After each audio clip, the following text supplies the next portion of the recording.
किंवा 3 चाकीचं पेट्रोल संपलं की अनेक जण एका पायाने ढकलून पेट्रोल पंपांपर्यंत वाहन नेण्यासाठी मदत करत असतात. पण नाशिकमध्ये अशी माणुसकी दाखवणं नाशिक महापालिकेच्या बस चालकाला चांगलंच महागात पडले. नाशिक महानगर परिवहन महामंडळाने या बस चालकाला सिटी लिंक सेवेतून कमी केलं आहे. या घटनेमुळे एक चर्चा रंगली आहे. नाशिकमध्ये काही दिवसांपूर्वी एक व्हिडिओ सोशल मीडियावर व्हायरल झाला होता.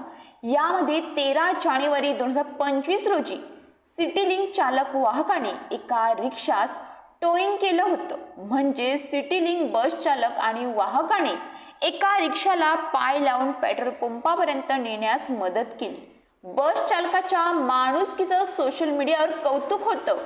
पण या व्हिडिओचं गांभीर्य लक्षात घेता सिटी लिंक प्रशासनाने तात्काळ सदर प्रकरणाची चौकशी लावली आणि दोषी चालक वाहक यांना सिटी लिंक सेवेतून कमी करण्याचं आणि पुन्हा सेवेत न घेण्याचे संबंधित एजन्सीला आदेश दिले आहेत. नाशिक शहराची जीवनवाहिनी म्हणून नाशिक महानगर परिवहन महामंडळ अर्थातच सिटी लिंक बस सेवेला ओळखलं जातं. त्यामुळे सिटी लिंकची नाळ ही सर्वसामान्य नाशिककरांशी जोडलेली गेली आहे.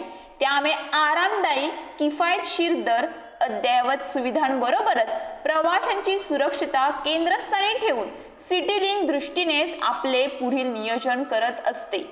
अशातच 13 जानेवारीला सिटी लिंक बस चालक वाहक यांनी एका रिक्षाला टोईंग केल्याचा व्हिडिओ सोशल मीडियावर प्रचंड व्हायरल झाला. तसेच अनेक वृत्तपत्रात देखील याबाबतचे वृत्त छापून आले. सिटी लिंक प्रशासनाने तात्काळ सदर प्रकरणातील गांभीर्य लक्षात घेत संपूर्ण प्रकरणाची तात्काळ चौकशी केली.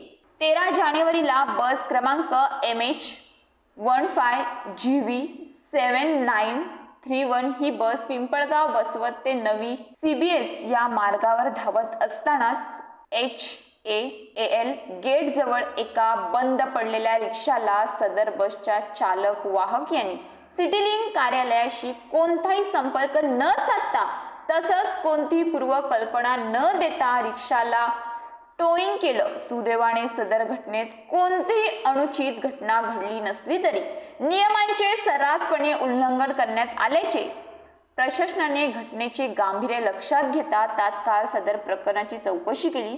प्रशासनाने सदर चालक आणि वाहक यांना सिटी लिंक सेवेतून कमी करण्याचे व पुन्हा सेवेत न घेण्याचे संबंधित एजन्सीला आदेश दिले आहेत.